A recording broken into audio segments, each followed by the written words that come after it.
आज तुम फिर से यह गुलाब जामुन उठा ले आए। तुम्हारी कितनी बार मना किया है कि चाशनी वाली कोई भी चीज़ घर में मत लाया करो।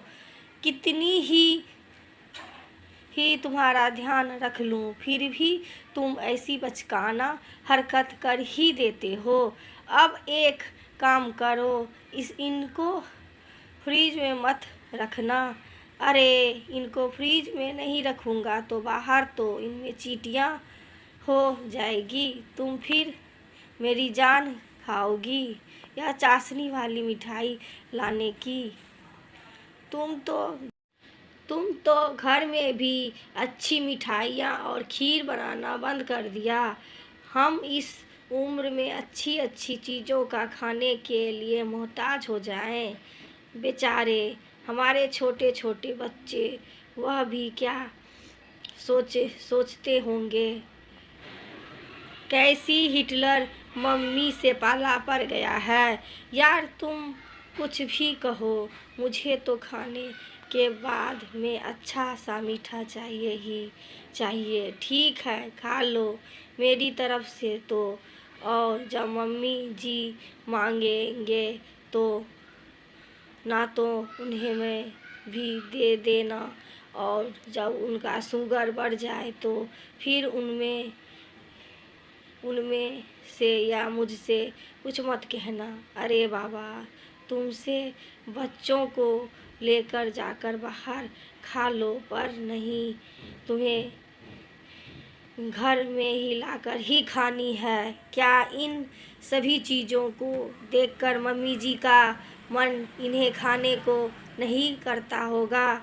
सौम्या, कभी कभी मैं सोचता हूँ, तुम मेरी माँ की बहू हो या बेटी, माँ ने तुम्हें इतने सालों से इतना कष्ट दिया है, इतना सताया, इतने तानों से तुम्हें सुशोभित किया है, फिर भी तुम माँ के लिए इतना सब सोचती हो, करती हो। यहाँ तक कि उनके कारण तुमने खुद को भी मीठा खाना छोड़ रखा है, क्योंकि नीरज वह तुम्हारी ही नहीं, मेरी भी माँ है। थोड़ी देर बाद सौम्या की सासू माँ हॉल में आ गई और बोली, अरे नीरज बेटा, आज तुम कुछ लाया नहीं है क्या? नहीं माँ, आज कुछ भी नहीं ला पाया। हाँ हाँ, मुझे सब पता है, तू लाया होगा और चुपचाप से अपनी बीवी बच्चों को कमरे में खिला देगा। क्या मेरा मन नहीं करता है कि मीठी चीज़ों को खाने का? तेरी पत्नी ने तो ऐसे भी मेरा जीना हराम कर रखा है। मेरा भी मन करता है मसालेदार चीज़ें, कोई अच्छी सी मिठाई खाने का, पर वह महारानी तो खुद भी सब खाना पीना चाहती है। आजकल तो घर में भी कुछ नहीं बनाती, कितनी आलसी। मेरा बुढ़ापा तो ऐसे रोते रोते ही कट जाएगा। खैर भगवान, तू अब मुझे अपनी पास ही बुला ले। ऐसी जिंदगी में रहने का भी क्या फ़ायदा। इतना सुनकर नीरज अपनी माँ से कहने लगा, माँ, सौम्या को सिर्फ तुम्हारी तबीयत की फिक्र रहती है। आपको याद है ना, जब आपकी तबीयत सही थी तो कितनी तरह की चीज़ें बना कर खिलाती थी।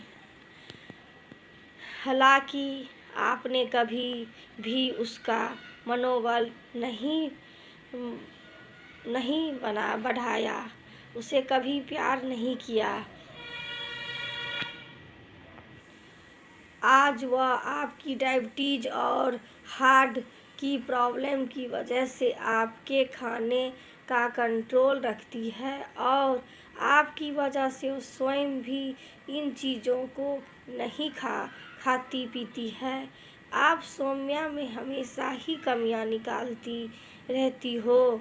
सौम्या ने हमेशा अपने परिवार की परवाह की है, और माँ, आपने कभी सौम्या की कदर नहीं करी, किंतु सौम्या आपको अपनी माँ से भी बढ़कर मानती है। इतना सुनकर सुनकर पास में खड़ी सौम्या ने कहा, चाहे माँ ने मेरी कदर की या नहीं की, किंतु मेरा फर्ज है कि मैं इनकी देखभाल करूं। जैसे मेरी माँ वैसे ही ये भी मेरी माँ है। ये मेरी जिम्मेदारी है और मैं कभी अपने फर्ज से पीछे नहीं हट सकती। दोस्तों, ये कहानी आप सभी को कैसे लगी? यदि अच्छी लगी हो दोस्तों तो लाइक, सब्सक्राइब, शेयर ज़रूर करना। थैंक यू दोस्तों वीडियो देखने के लिए।